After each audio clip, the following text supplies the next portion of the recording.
Hi, everyone, and welcome to the UIA Workshop Series. This is Carmen Danisco. We got an awesome show for you today. Matter of fact, all our shows have been so great. We got some awesome speakers, great people, and some great questions that have been coming in.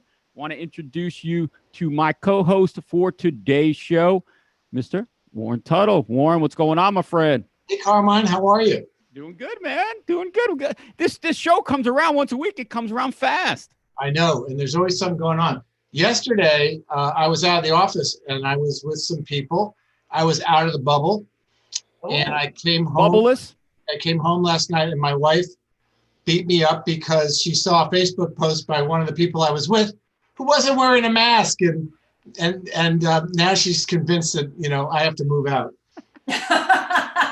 That's just an excuse, Warren. She wanted that. Yeah, ulterior motive, Warren. It's been in the works. But I was in such a good mood that I came home and took such a beating because my friend John was in a post. Anyway, but it's all good, Carmine. We have great weather up here in the Northeast, and it's all good. And the series has been going really well. Today's show is going to be the best one ever. And of course, I don't know. You got Scott. We can go right into it. Yeah. All right. One thing before you start, I want to let anybody know that's listening in, please subscribe to the show. We're really building up some subscribers. Any questions, I'll be monitoring the YouTube site for questions. So go ahead, Warren. Cool. Well, today is, we've been doing a series. What is this, week 4, I believe? Yeah, 4. Mm-hmm. And we've been building up. So we'll explain why in a second, but we're going to introduce our guests in a second. But we've been basically next week, we're going to do it's the week of the National Hardware Show, which is a virtual show. So we last week did a show on why trade shows are important, and today we're going to do a lot on pitching from 2 of the best pitch people I've ever met. So Dara Trujillo, who used to work at HSN and also was at Disney prior to that, and we have Scott Hynd, one of the all-time great soccer players in Clemson history, and Jesus, this story grows more and more every time. Go Tigers. And the top QVC person of all time. So it's going to be awesome today. For full disclosure, they're both UIA board members. Both have given very generously of their resources and time to the UIA and our nonprofit mission. So guys, thank you. Scott, Dara, thanks so much for coming on. You're welcome. Good seeing you. Cool. So we're going to start, Scott, we're going to start with you because you've been in the UIA just a little bit longer and you've been to a lot of trade shows. Trade shows is the theme. So I know you can talk a lot about pitching and you'll fit it in. But maybe talk a little bit about your experience with the National Hardware Show, and or you know what?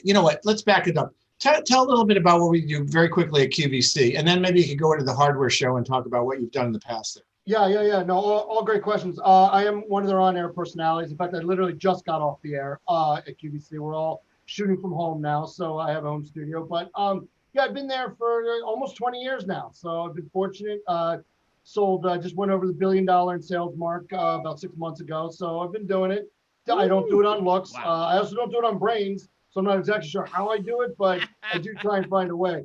And then, you and I are huge believers in trade shows. I mean, how many panels have we been on? How many speeches have we given over the years to inventor clubs? And we say it all the time when we mean it.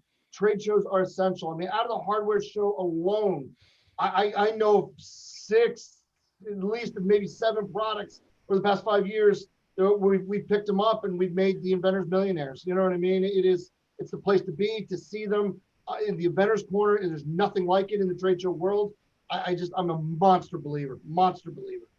Well, let's get Dara in here, and I want to come back with some specifics on that. But Dara, listen, you've been obviously with the American Dreams program at HSN. You've had a lot of products pitched to you. I know you've also used that theme to go out to the hardware show. Maybe tell folks your background a little bit too, and then how you got into this arena. Yeah, well, I got in this arena because Warren is like, you're going to get in this arena. So, you kind of just do what Warren says, and that's how it happens. So 15 years with the Walt Disney Company, and it's crazy because I was the person pitching and trying to get concepts sold. So I know what entrepreneurs are going through when they're like, I get a no, or I'm told I got to go back to the well, or I'm told goodbye.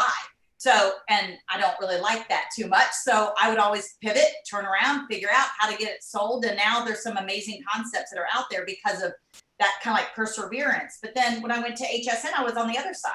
I met tons of people who were out there constantly trying to pitch their product. And I kind of felt this desire to say, okay, let me just stop. Let's help you, because you're pitching all wrong. It certainly is in the art of the pitch, but you're pitching wrong. You don't even really know what your numbers are. Your packaging isn't really ready for traditional retail, maybe fine for HSN. And let's look at your margins and some of the things that you're doing. So I kind of turned my experience at HSN into kind of an educational one. And out of that drew the American Dreams program, where entrepreneurs would come to me and then I would go all out trying to find them. So the hardware show is a perfect show to find them. And Scott, you just mentioned, 6, 7 items on QVC. I remember when I saw Tub Shrimp, and I'm like, this guy is going to kill it out there in the marketplace.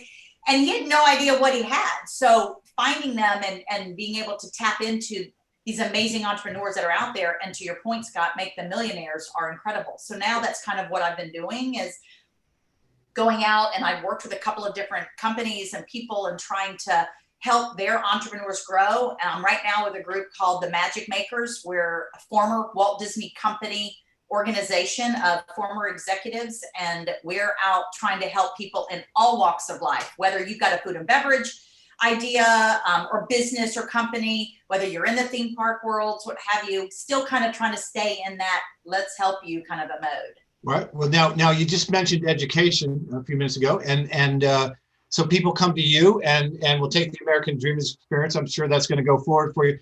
But are a lot of folks not prepared, and do you feel the education is necessary? Or I know that's a softball question, but maybe you could just take it and run with it. Oh, it's a softball question, and I'll catch it, and I'll run. I'll go, my friend. 100%. And I feel bad. While I was at HSN, I created a program that was called the American Dreams Academy. So I went out to 6 different locations across the country to tell people, just come here. It's a free class, free 2 days, and we'll show you everything. I had both ends of the spectrum. I had people who were like, look at my drawing on a napkin. I don't know where to go with it, but I think it's a good idea. To someone who goes, yeah, I've been trying to sell this for 15 years and I've sold 5. I can't figure it out. Every one of them, once we would talk about, here's how to give a pitch. Here's what you need to know. Here's what you don't need to do. Here's where you go. Here's who you don't need to align yourself with.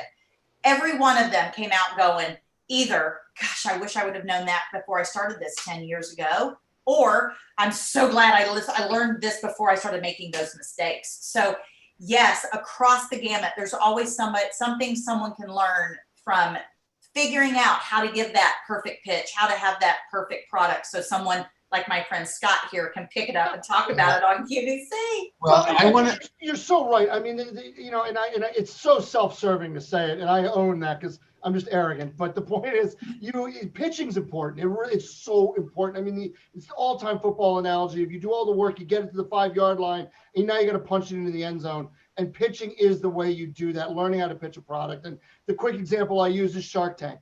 Why do you think every person who goes on Shark Tank has this insanely refined pitch? Because they have a team of experts there that give it to them. And that's not saying anything bad about Shark Tank. It's a great show. It's great products.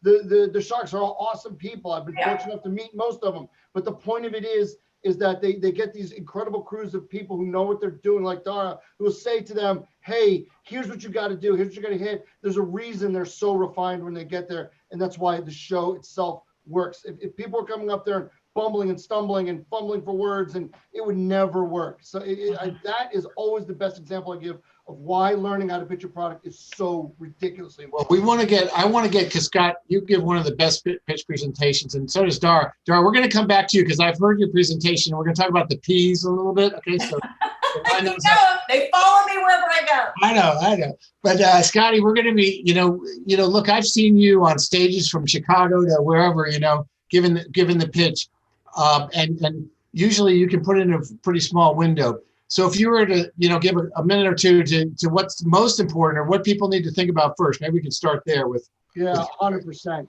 So as consumers, U.S. consumers are self-centered. Bottom line, what they want to know is 2 things and nothing else. What does your product do? What does it do for me? That's it. Features, benefits is the foundation of any great pitch. And I have a whole presentation I give about the 5-step pitching pyramid and all that. That's all fine and good, but you have to identify what does your product do? What does it do for me? And I'll give you a quick example, okay? The Hershey bar, all right? I'm here in the great state of Pennsylvania on a beautiful fall day. the Hershey bar, any of them, good, Mr. Good Bar, whatever, if they tasted like rat poison, okay, you wouldn't care that Milton Hershey had this incredible backstory of all the charity he's given to and the homes for orphans and all that, okay? Backstories are for Bravo. Backstories are for reality TV. What people want to know is, what does it do? What does it do for me? So in terms of the Hershey bar, real quick, what does it do? A lot of people think it's a candy bar. Well, yeah, it is. And what does it do for me? It satisfies my hunger. Nope. What it does is satisfies your hunger. What it does for me is remind you of when you were a kid, trick-or-treating, or stealing a candy bar out of grandma's dish, or times you just have a rough day and you just want something to remind you to make you happy again. That's what it does for you. Everyone who has a product needs to figure out, what does it do? What does it do for me? And it's not always the easiest thing, but it's the foundation to any good pitch. And do you find that, obviously you look at a lot of products, so tying this into the inventor community, when people come to you with suggestions and ideas, are some of them sort of naturally get the pitch idea and can do it naturally and others don't? Or do you find people just come in prepared? And Fabulous question. 50-50. You get the engineers who have forgotten more about anything than I've ever known, just way smarter than I am. And then you get the people like me who aren't as smart, but get the value of it. So, and I say this, if there are people who have put in the time, or the inventors, or the scientists who make our world better, and I mean it, I'm not making fun, but there's sometimes when you have that level of intelligence and you see things in the world of designs and drawings and things like that, which again, it's a necessary thing. Trust me, I don't have a job if I don't have those kind of people. But sometimes the people that see the world that way don't see the world the way I do. And so it's a little bit tougher sometimes, I think, to teach that. And what I always say to them is, if that's not your gig, no problem. Maybe try and find someone whose gig it is, or a friend that can help you, even a drinking buddy who can go to the trade shows with you and help you pitch it, because it really is important. No, that's great stuff. And I'm going to come back to you about the hardware show specific. But Dara, have you been thinking about those P's? I want to hear a couple P's. Maybe I two. have, yeah. Obviously the pitch is one of them, and you hit the nail on the head, Scott. It's kind of like we too often have people that start off when I was in the womb, and when you only have, think about your television show. I know, right? Drives me insane. Yep. Think about by the way, on QVC, and you only have a window of time that you have to say what you need to say. Everyone starts with saying like, well, the other day I was at the supermarket and I met Shauna, and you're like, I don't know what you're selling here. I'm the son of a Midwest Texas plumber. Okay, great. I just I need, let's go. Let's go. And the same thing holds true when you're getting ready to pitch, maybe even at the hardware show or in front of any audiences. You've got to know what that pitch is and how you have to condense it and be able to say something to grab them. But one of the biggest P's that I talk about a lot, which also kind of infuriates me a little bit, and I know, Scott, you'll be like, totally get it, are the promises. Too often people will say, this will cure your cancer, or this will make you lose 20 pounds. Yep. This will make you look 15 years younger. Well, if I'm 30, I'm not really sure I want to look 15, but at the same time, I want to make sure that anything I'm putting on my face has been validated. It's gone through a third-party independent tester. So promises are something that, while you think the American people really want to hear it and we want to know about it, you want to promise me something's going to happen to me. Like the Hershey bar, my promise is going to take you back to a point in time. There's no loss if you end up buying the Hershey bar because of it. But at that Hershey bar, and you tell them, you eat 5 of them a day and you're going to lose weight. Yeah. Unfounded claims. Yeah, absolutely. Yeah. And then you get the call, a month later that says, I didn't lose every day. I gained 30 pounds this last month. Yep. When you're on the airwaves like QVC and HSN, they're regulated, and you can't make promises you can't substantiate. So that's a big one to me. And then the second big one, I know because I attend. Hey, Dara, yeah, go ahead, I'm really sorry because I want you to have your time. But real quick, no.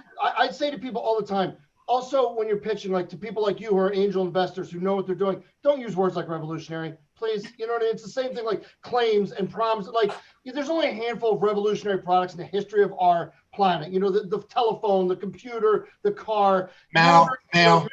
Your thing that helps you thread a sewing needle better is not revolutionary. So unfounded claims, promises, please go ahead. And to your point, don't start by saying, I guarantee you've never seen anything like this.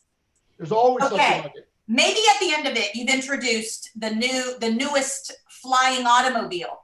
But it's very difficult to start with that phrase because the first thing I like to do is start thinking, okay, I'm going to start picking apart everything I have seen That's it. that already exists. So I can tell you, I've seen something similar. And that's a huge mistake that entrepreneurs make because they don't do the research. And that's another one of my P's, which is kind of like, you kind of know who your purchaser is. And by knowing who your purchaser is, it leads you to understanding exactly what products are out there that purchaser might already be making. And by the way, it might be something that completely conflicts with yours and it's not a new idea.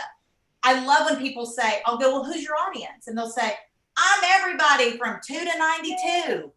I'm like, really? Are you diapers to diapers? Because if you're that product, I am not really sure I want to buy it at a 50-something-year-old woman if it's for a 2-year-old. So you got to know who that purchaser is and do that research to know who that purchaser is and what they're purchasing. And you might stumble across a product that's similar to yours. You know, if you get off on the wrong foot and someone pitches you and they make the very mistakes that you're talking about in the first 20 seconds, do you tend to tune out or do you try to like get them back on track?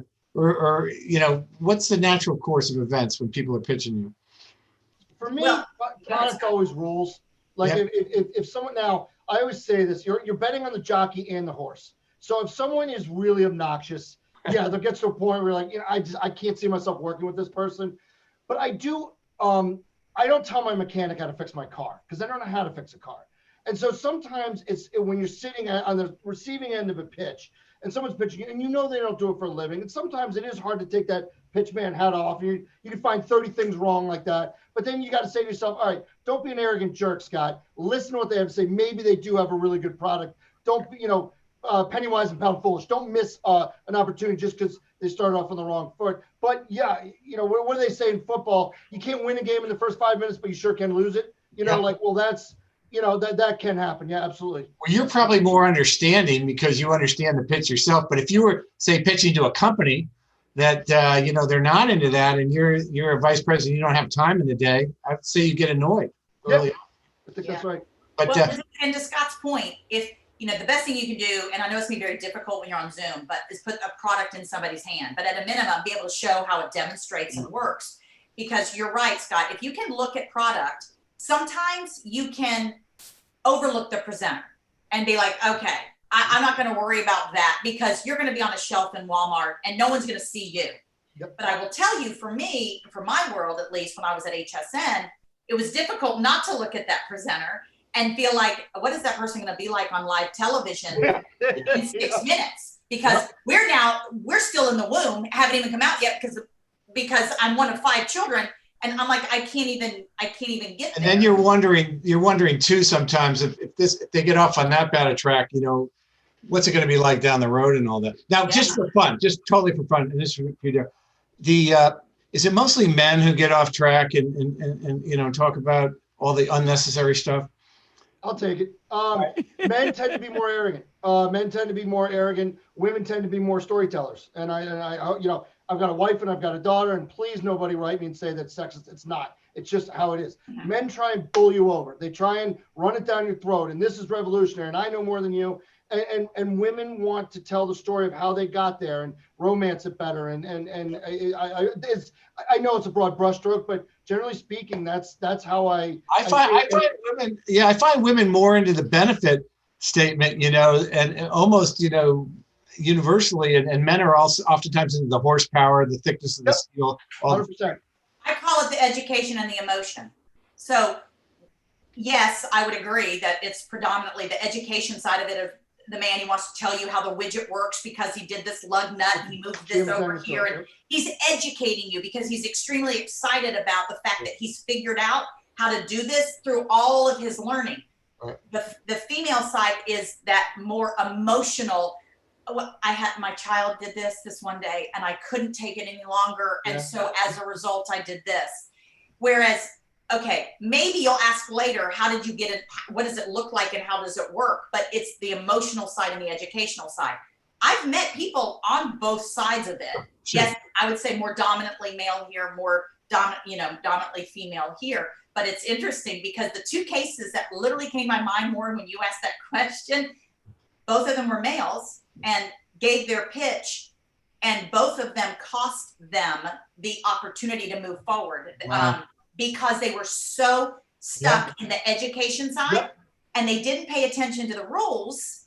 And the rules were, you have 2 minutes to give a pitch. That's 2 minutes. We didn't even know what the product's name was. I've So seen infinitely more men blow it than women. Yeah, well, that's why we're doing this show, right? That's why we're doing this show, right? So make sure you're listening up, folks, because these are two experts that are telling you that you can blow it, you know, and that's the key. So I want to, Scott, I want to come back before I say that, though, my dad, who grew up in the last century, you know, used to tell me all the time when I was a kid, the Hershey bar, they never raised the price. They just made it smaller. That's what it was. That's awesome. But real quick, there's something we call founder syndrome or inventor syndrome. And again, I see way more men have it than women.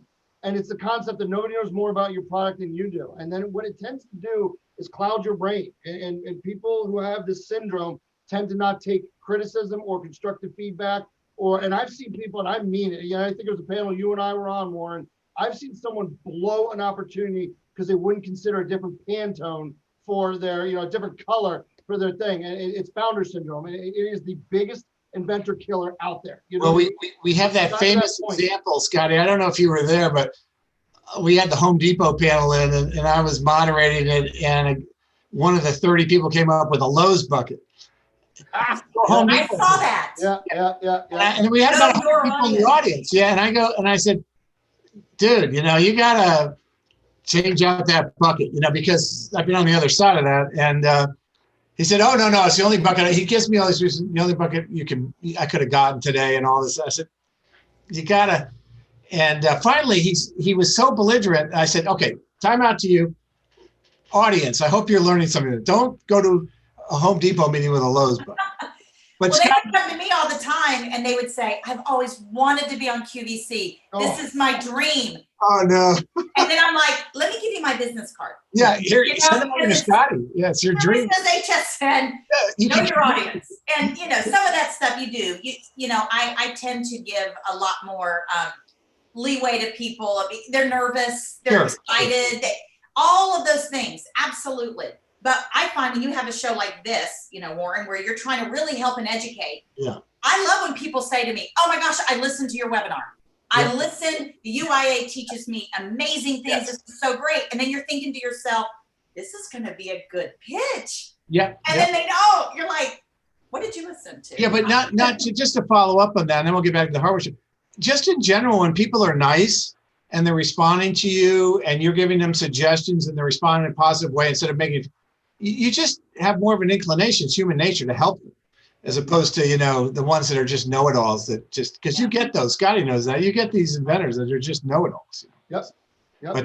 But Scotty, anyway, that was a little editorial comment. But getting back, so Scotty, talk a little bit about the hardware show. You've been so many years, and thank you so much for taking time out to come out to the show and pitch. You've given your educational platform, but you've also been on panels.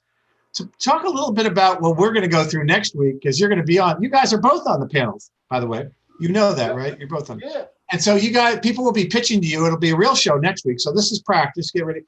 Tell a little bit about the experience, Scotty. I know you've been to the house for a show, many pitch panels, what it's like on your side, and then what you're looking for when people come up.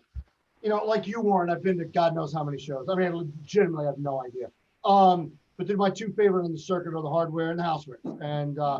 And what the joke I make about the hardware show is, even if it wasn't in Vegas, I would still go. And I love Las Vegas because it's just a great show. I mean, it's the heart of what I do. It's the mecca of that world, and everybody who's anybody's at that show. And it's just the opportunities there. And if you're an inventor, I understand you may not have tons of resources. I get it, and you may live in Florida, and getting to Las Vegas isn't an easy task. I get all of that. But if there's a way you can go, and especially going in the Inventors Corner, which is a low cost of entry, I really am such a fan. I've seen so many people's lives changed by that show. And why? So what do they go? What's the experience? I know you got the booze, you got the pitch panels, you got the education. Just tie all those together. I mean, because you learn how to, just from our side, from what Dara and I do, you learn how to pitch it, and then you get the real world experience right there to do it. So it's like, I'm not, if you went, I keep using football references because I just love football, but if you go and learn from a pro quarterback how to throw a football, and then next, 5 minutes later, you're in a game, like that's literally what it's like. I mean, you go there and then you learn from us early in the show. Usually our pitch panels go on very early in the show. So you learn that, if you get some tips and tricks, great. But then straight away, you go back to your booth and all of a sudden a Home Depot buyer may show up, a Lowe's buyer may show up, whatever it might be. That's your real world experience. You don't have to kind of take notes and rehearse and go 5 months. It's right there for you. Granted, when we were there, we're virtual, I get that, but there'll be a day when we're all back there together. And I'm just, for inventors, once you have a finished good sample, and I really want to say that, I don't like going there with just ideas. I don't think that helps you. But you have at least a very strong working prototype or a finished good sample. There's no better place in that world today than that. Yeah, and Dara, I know you've set up pitch panels, and you've done them for both angel investing and for licensing. So talk about your experience there, because and by the way, typically we set ours up with like a 4-minute pitch and then like 4 minutes for the panel to respond. But maybe just your experience and just the how it works for the inventor if they're going to pitch. Maybe. Yeah.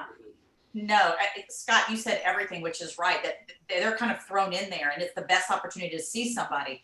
I will tell you the most successful ones that I have seen, and I would spend all my time pretty much in the Inventors Corner, because myself, especially when working at HSN, I wanted to find those unique items that weren't everywhere else. And so unless going to an Inventors Corner where you're expecting to see product that's either reimagined or maybe slightly new in a category, you want to find them. You want to find those diamonds that are in the rough. And the ones that always caught my attention were the ones that were demonstrable. So if you would walk by a booth and there's someone standing behind because they're extremely shy and they've got this mound of product, but they're not opening and closing and reworking and just constantly moving it, I would walk by. But then in the Inventors Corner, when you would have the people that were like, let me show you how my toilet flushes. Let me, they would start maneuvering around and doing stuff. It caught my attention. When we got to the pitch session, I loved those. I loved those for a couple of reasons. One, it gave them the opportunity to pitch in front of a group. Even though there were a panel of people, there were people in the audience that were listening and watching. Education, that's at its best. But I was able to look through a lens of, is this person going to be good on television? Is this person comfortable talking? Because I'm on a panel, but if I can get you to go talk to Walmart, are you going to be comfortable in doing that? And then what I love more than anything, Warren, was the feedback time. And that is where, to me, the rubber can meet the road. Scott said perfectly, when it's like your Pantone color, you don't want to change. If you're having people who are real time looking at your product, listening to you and saying, your price point is way out of mark. Yeah, no one's going to buy that for $29.99. They sell it right now on Amazon for $9.99, something similar. So we got to work together on that. I love being able to get that real time because you're able to see how it's received. And if it can get received and you have an entrepreneur who's understanding that have to pivot their baby, their child, and you see that hunger and that willingness to do so, that right there is an investable and or a person that you want to work with. And Scotty, that's what I see about the shows, as you well know, it's all about engagement. I read some articles from time to time about people who are more on the coaching side who say trade shows aren't, I don't know that they come out and say they're not worth going to, but in essence, they want you to pay them instead of going the money spending in a trade show. And yet that engagement is where you really, like you said, Dara said, where the rubber meets the road, where you really get the feedback on the spot. I mean, if nothing else, you may learn by the end of the show, you don't have a product that's going to make it, right? You can move on to something else. Oh my God, Warren, you and I say this all the time. I mean, some of the best advice we can ever give to inventors is no, or stop. You know what I mean? Like the famous story, I tell this all the time, and people watching have probably heard me say it. You and I were on a panel, okay? With, I think you were moderating, and I won't say who it was, but one of the greatest pitchmen who ever lived. And we were sitting there, and this person came up with a product, and I know you were there. And the person sitting to my right is this ultra famous pitchman, had just shot an infomercial for something exactly similar. I mean, right there. Mm-hmm. And they came in, and they were nice people, and they meant well, but they came in and said, I got to get something, the key phrase right there, I got nothing else like it. And a guy you would instantly know his name, and he was being kind. I just don't give out his name, but he was being kind. He said, I just shot this. I mean, literally, I just wrapped on this shoot before I flew into town. Okay. And they were like, oh, no. And I literally had to grab the mic and I said, get up, turn around and leave. Okay. Like, and I'm not being mean. You are infringing on patents. Okay. You are going to cause yourself more problems and you do not have a product. It's already gone. There's already someone ahead of you. It's the exact same thing. And I know that sounds harsh, but it's the best advice we could have given that person, to the point where I think you and I said, don't even stop for a hot dog on the way out of the show. You got to go. You know what I mean? Like, this is you will have legal problems you can't imagine right now. I remember that you were probably with me and the other one too. We were in Minnesota and someone came with a saucepan stirrer. And I don't want to say anything, but my partner and I lost over $1.5 million. And I was like, I couldn't talk the guy out of it. Yeah. Go see one of the Great Lakes. Do something other than what you're doing right now. This is bad news. Yeah. There's two ways to be profitable. I talk about it in my book, which is, one is to make a lot of money. The other is to save your shekels, right? I mean, at the end of the day. So, but Dara, I knows the best thing that can happen to you. You don't spend 8 more years and $50,000 more trying to improve something that's never going to work. I mean, Dara hit the nail on the head. Maybe you can't produce it cheap enough, whatever it might be. It's harsh, but man, you move on to something else, sometimes. Yeah. I talk about know the no. So you got to know why you're being told no. And sometimes that no is, to your point, someone else has already done it. Sometimes the no is, it's too expensive. I need a different PMS color. And that's where, okay, if you know that and you're willing to pivot, then you can be successful. If you know it and you're not going to pivot and you're still going to go out and throw up money after it, it's like, buyer beware. We warned you. That kind of a thing. Well, you just made me think of something. Like, do you ever get something pitched to you and it's not making sense for the arena or the category you're in, but all of a sudden you say, hey, maybe there's another use for it, and send people in another direction? Does that ever happen to you, Dara? Oh, it has all the time. Matter of fact, I've been on a pitch panel where they started with one product, and by the time they finished and the feedback was there, they had a whole completely different product. And I'm like, if you can make that, I'll buy it. Like, that's huge. I mean, not like it's 100% different, but 25% tweaks, and now it does something a little bit more that an audience is going to like. So 100%. I mean, that happens a lot. When that's all about engagement, right? That's all about engagement. I mean, you can't get that in your office or your basement at home or read a book, right? You can't. You can't. And you can't get the volume, Warren. You can't get the volume of people. Okay, you're just getting practice. And we just leave it at the pitching part because that's what today's show is about. Right. But you just, where else are you going to go and practice pitching your product in front of 500, 1,000, 1,500 different people with different needs and different questions? Like, there's nothing like it. And this is what I do for a living. I mean, if I were to learn to pitch a product, you go and you learn from people who do it, and then you get to practice it straight away. I just can't overemphasize. But isn't it? But Scott, you've come to enough hardware shows. I mean, our area now is the most exciting in the show. Always. You have to turn sideways to get down the aisle half the time. I want to leave it when I'm there. Yeah. And sometimes I've come out in the past couple of years where I've had to be on the air like the day before, the day after, stuff like that. I can only be there for a day and a half.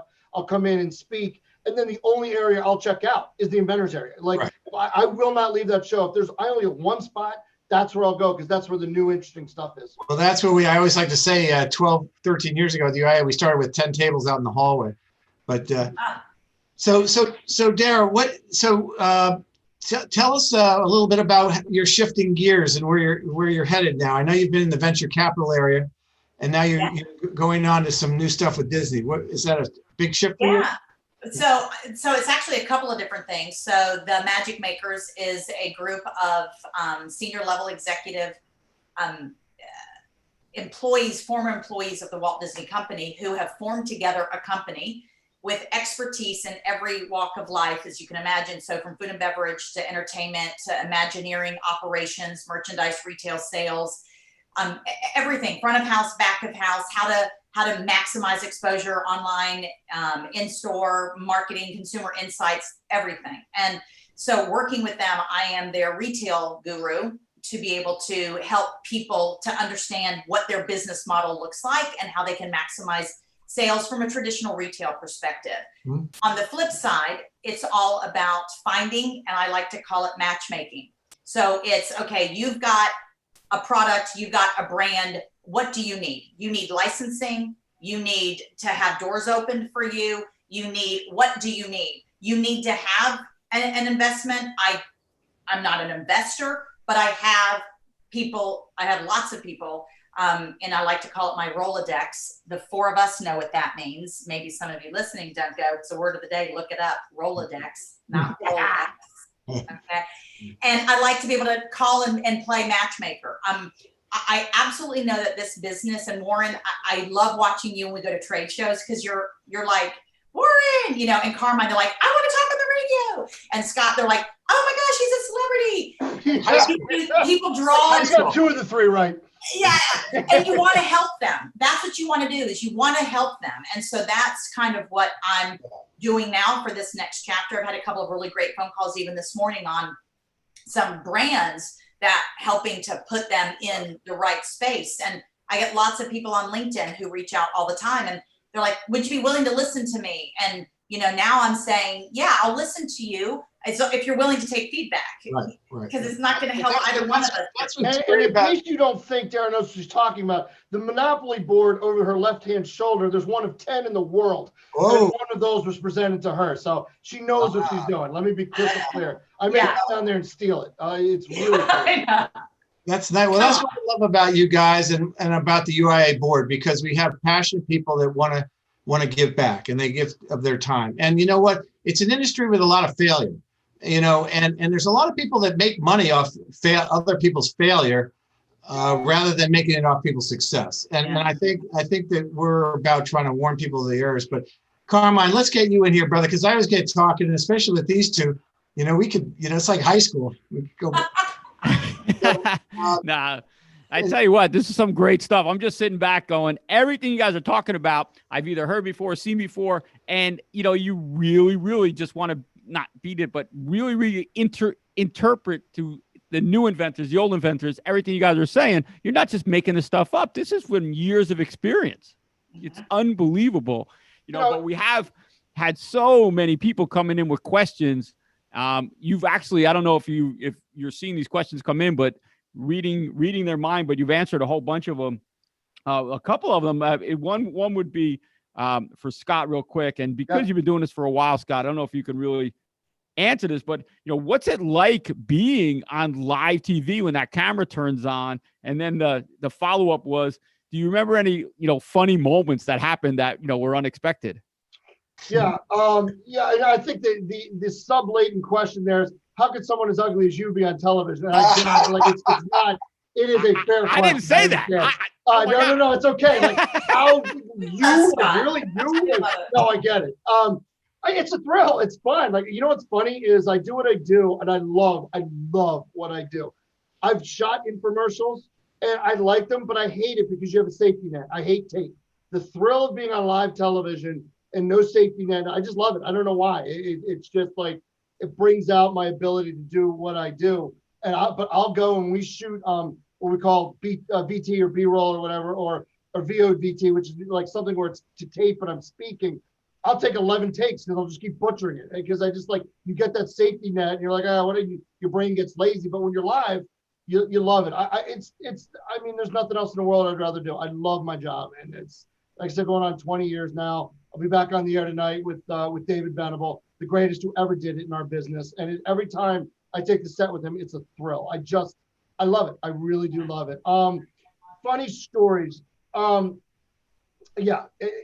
Nestor, who left QVC a while back, and is the funniest person I've ever met in my life, and just the most wonderful human being. We were on the air one day, and this was years ago, and they used to do this thing, a walkthrough. It was called a walkthrough. So if you're the next product up, the upcoming host would walk through the current product, say hello, and then they come to your product. They were doing the bean, which we all know the bean, okay? That exercise thing, the legendary exercise product. And Antonella Nestor walks through, and she sees the bean, and Dave James is on with it. And she looks at him and she goes, "Wow, Dave, that's 2 big set of blue balls you got there." And she comes right to me. And on live television, and I get the church giggles. The only time on live TV I've ever gotten the true church giggles where I couldn't recover. I just had tears streaming down my eyes. And she was just the most entertaining person I ever worked with, and just so funny. But yeah, there's a lot of those kind of things. Hey, Scott, by the way, I got to I was on QVC as a guest about 9 times. By the way, the first time they accidentally gave me the host feed. So I'm like, so they're telling the show in your ear. Yeah. Right. Yeah. They're telling them, shut that guy up. You got to calm down. But the person that was on before me selling cookbooks was Patti LuPone. Remember Patti LuPone? Of course. You sang a song, Voulez-vous coucher avec moi, right? And so she goes on and she sells out of cookbooks. And they end the segment. She comes running off, and I'm the first person. She like jumps on me and kisses me, like literally on the lips, because she was so excited. I think she thought I had something to do with QVC. I was just the next guest going on. I still remember that moment. So wild things happen at QVC. And real quick, probably the biggest thrill about what I do is just getting to meet people. Biggest thrill I ever had was, as bizarre as it sounds, the Muppets. When the Muppets came, I got to see how they did the Muppets, and it was just the child in me. It was the biggest thrill of my career was seeing the Muppets. It was unbelievable. Miss Piggy did a thing with Joan Rivers, and it was pure magic. It was absolutely incredible. So, did you ever see that Melissa McCarthy movie with them, or is that anyway? That was no, I did not. That was a spy movie. Yeah. All right. Hey, and hey, Scott, I know them personally. The Muppets? Wow. Whoa. Nice. Quick story. It's funny. You probably know this.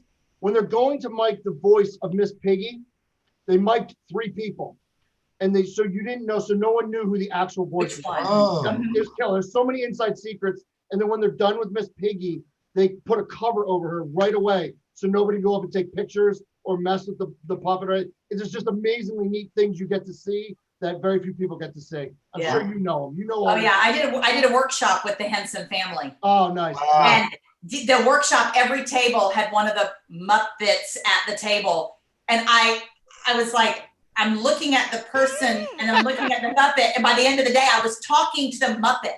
Like, it's a thrill. It's crazy. A thrill. Yep. Hey, Dara. Speaking of secrets, we had a couple questions come in. Is there any Disney park secrets that you can share or confirm? Confirm or deny? Yeah. Oh my gosh! How much longer do we? Well, it depends upon if they're wanting me to confirm a secret that they've heard. I think something that's really fun that maybe people don't know is in Magic Kingdom, when you walk down Main Street and you think that you're smelling really good cookies because of the bakeries that are there, they're actually getting the smell in from underground. And speaking of cookies, the next time you're on Space Mountain, look in the galaxy, because they're chocolate chip cookies that are made to look like asteroids, but they're chocolate chip cookies. That's something good. That's a secret. So I don't know what else.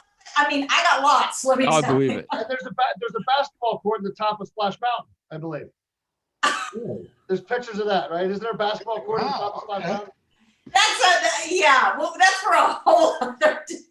All right, so we'll get back to pitching. By the way, a public announcement: if you come to one of the UIA shows and you want to pitch from Kathy Carrick, our trade show director, you have to follow the rules. So one of them is you got to sign up for your pitch panels before the show. You can't go to the show, especially you men who forget about everything, and then just kind of. A lot of these pitch panels are very popular. The 2 that we have next week, have been sold out for a long time. So it's a real opportunity to get in there. So I'll just make that public announcement for Kathy. So. All right. Very good. I'm sure we have more questions, Carmen. Yeah. Oh yeah. We got a whole bunch of them. You guys had answered a lot of them, but so one question that a couple people asked was, how do they get, whether it's QVC, HSN, or Star, how would you recommend getting to the right person? I would think Dara and I would probably say the same thing. We're big believers in reps. You got to have a rep.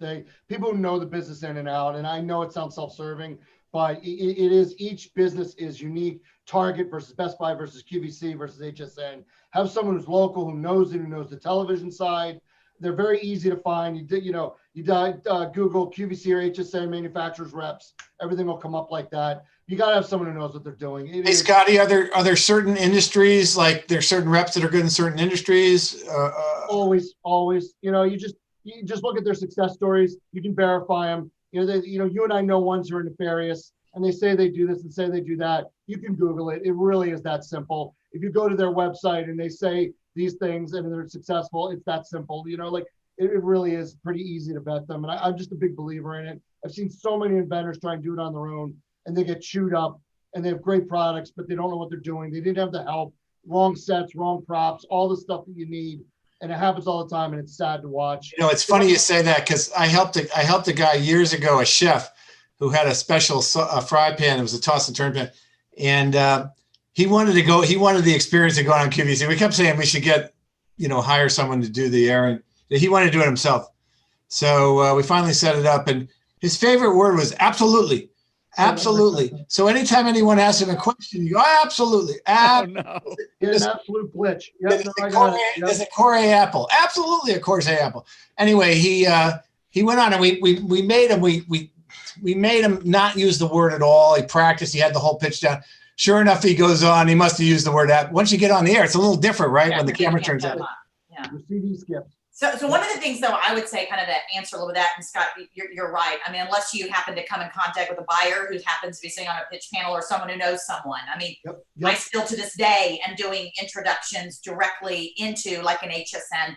Definitely a QVC, I would recommend going with a broker. HSN maybe a little bit more scrappy. Probably still get away with that going directly, but you got to know someone who knows someone. That's what the world is. But I would tell you a huge, big mistake. And Scott, you started to go down that path, and I was like, oh, bring them there, bring them there. And that is that you've got so many people that are out there that are saying, oh, for $1,500, I'll give you. For $5,000, I can. Oh, I know a guy. Look, anybody who knows somebody and is a good broker, they get paid once they get you on. With success. And that's where you should go.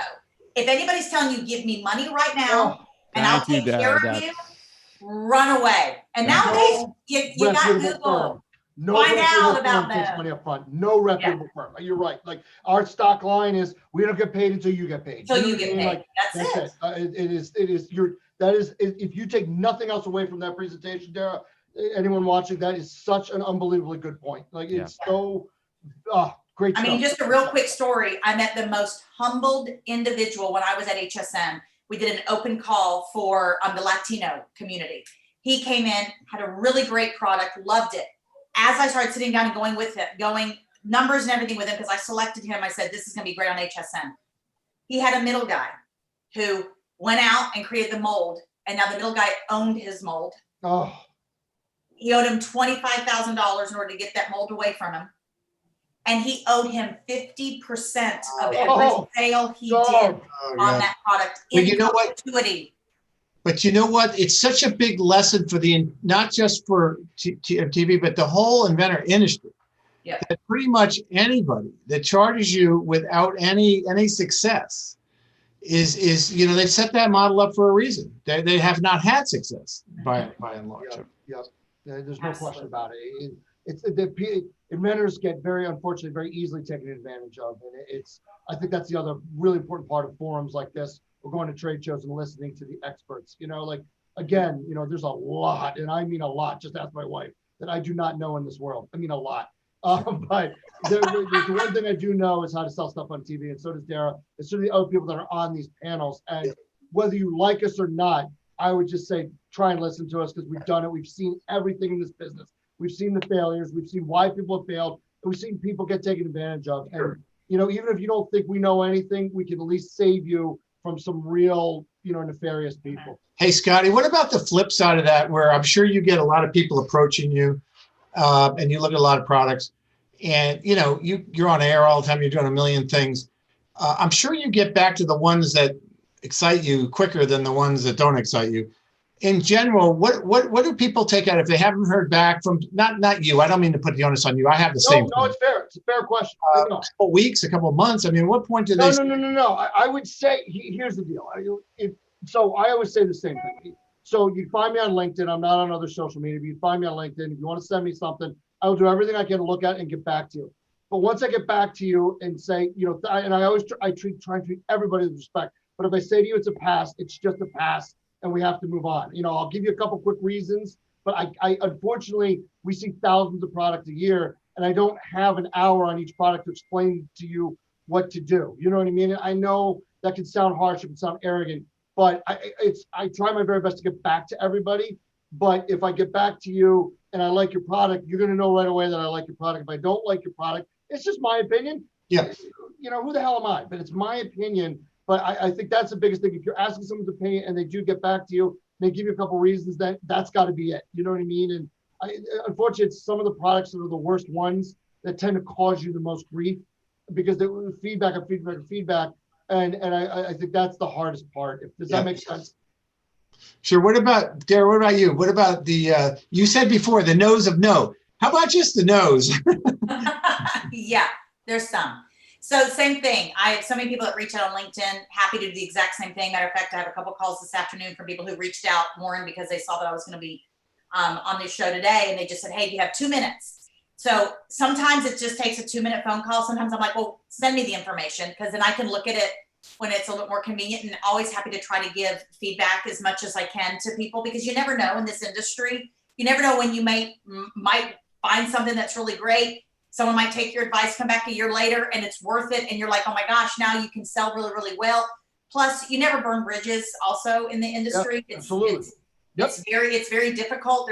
There's people that are out there that like to cut people off, but at the end of the day, you never know who you're going to run across and who you're going to need and who's out there. And that's just the nature of life. But I will tell you that in your answer to time, so I found a product at a show. It took me a year later for me to say, I kind of like to see this product again and let's go out there. So, but in that time, do not, and I'm just going to beg people, do not send them an email every single week, every other day. What do you think? What do you think? What do you think? What do you think? What do you think? I haven't heard from you. Why don't I hear from you? Are you on vacation? Can we talk soon? Can we do it? Just don't. If they respond back and say something nice, like, hey, I don't think it's for us. Thank you, Scott. Or, you know what, maybe do these 2 or 3 things, come back to me in a few months. Don't do the 2 or 3 things and come back in 48 hours. Because there's also a time frame that's kind of going on in that person's mind as well as to why they're asking you to maybe kind of come back later. Right. So my advice is don't hammer people. God, such a good point. There's such a difference between persistence and insistence. And it's it is a fine line. Yeah, follow up once a month. Hey, have you had a chance? Get back to, hey, it's still tool it up, whatever. But God, what good advice you give. That's so. But you bear a great point. And you know what? Sometimes I don't mind, like on my end, if somebody wants to. At the end of the day, they have to do what they feel is right for them. If they want to show it to somebody else, right? Mm-hmm. And I've had that. I don't know how many times people said, if I don't get an answer by today, I'm moving on. Move on, And then I always get the apology note the next day. Didn't really mean it, right? Yeah. But the bottom line is, and Scotty, maybe this to you, people have to also watch out for themselves.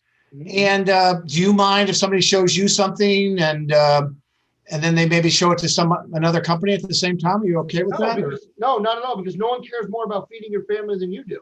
You know what I mean? I mean, bottom line, like if I don't jump on it, that's on me. And I missed one of the biggest toy products of all time. And I saw it before anybody. I saw it in a little craft fair in Phoenix, Arizona. And I had first shot at it. And she even got back to me. I thought it was interesting. Ended up being one of the biggest toy products ever. And I missed it. I just missed it. And she tried and I blew it. And that's my fault. You know what I mean? She actually could have called me up and said, told you so. And I'd be like, yep.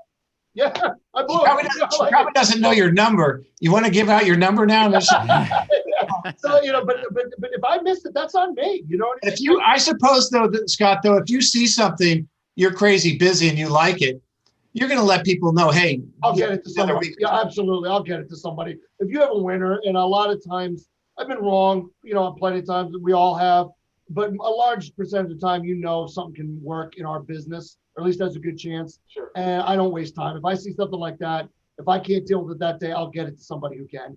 I don't like to waste time. You know what I mean? And Dara, I'm just trying to give people an idea how they manage their time and their expectations on the other side. So, I'm sure you have to deal with the same thing. Hey, Warren, real quick. I want to just run real quick by these guys. Dara, real quick. Top items that somebody should include in their pitch for you. Just give me a minute or two of what you're looking for real quick, just to recap. Absolutely. So does your product solve an existing problem that was in your life, or did you reimagine something? Because the microwave has changed over the last 50 years. So you could have reimagined it, or what problem were you solving in your life? Don't talk about features, because I can see them. You don't have to tell me that it's a red box that has a front door that opens, but you need to talk about the benefits. The benefits are the things that we cannot see. What is it going to do for me if I buy this product. That red door is going to hold all my valuables inside, because what you don't see is the latch on the inside that has a notch that once you put it in, nobody can get it open. Yeah. I didn't know that. So tell me things that I can't see that are going to benefit my life, and tell me how it's going to solve my problems that I have. Those are the biggest things for me. No question. Great. And phrase the exact, just differently what I said at the beginning. What does it do? What does it do for me? Do not waste your time with backstory. I'm begging you, please. Like, you have X amount of time. Don't waste it with backstory. Now, if you're a firefighter and you're selling a firefighting product, fine. I'm a 20-year veteran of the Los Angeles Fire Department. Set yourself up for credibility. No problem. But Yes. other than that, no backstories. What does it do? What does it do for me? And then Dara hit it earlier, and this is so important. Know your market. Do your research. Okay, what else is out there? Please don't say there's nothing like it. It's revolutionary. There is always something like it. Just say why yours is better or what yours does. Finally, what real world problem? It's so important there. What real world problem to the largest demographic does this solve? Okay. Yep. Like, even it sounds diapers. You mentioned diapers earlier. Diapers are a demographic, but they're only a small amount of people that buy them. And I've got the best diaper fastening system. Great. Talk to Pampers. That's awesome. It's not for television, and this is a television specific panel, but it just know who you're pitching to, know your market, know your demographic. What does it do? What does it do for me? Yeah. Awesome. Warren, where do you get this kind of information, man? No, this is great. And these guys, I've known them a long time, and they're super, but they've also give a lot of their time. The UIA is a 501c3. They have their professional lives. They're crazy busy all the time. Scotty in the fourth quarter, you can't even get a hold of him. But it's great, and they've given a lot of money too. And just, you guys can't believe behind the scenes. We all know all the players in this business. And these are folks that are top notch. So we really appreciate you guys coming on and taking the time. We only wish that the hardware show took place this year, and we'll be seeing you next week at the virtual show. And we really. That is the one sadness, isn't it, Warren? Man, I see everybody. I'm like, God bless. I miss being on the road. Never thought I'd say that. You know what? I was away. Yes, it was so good to get away until I got that beating when I got home, because John. All right, guys. Yeah. You'll be in your virtual doghouse next week. Oh yeah, virtual dog. I like that. All right, guys. I appreciate it so much. For all you that are listening out there, please, if you haven't already, go on out to the UIA and subscribe to UIA. Join the UIA. It's free. There's no reason not to do it. There is so much information there for you. So many resources. UIAUSA.org. For Dara, Scott, Warren, and myself, Carmine, we thank you all for listening, and we will catch you next week. Same channel, same bat time. You all take care.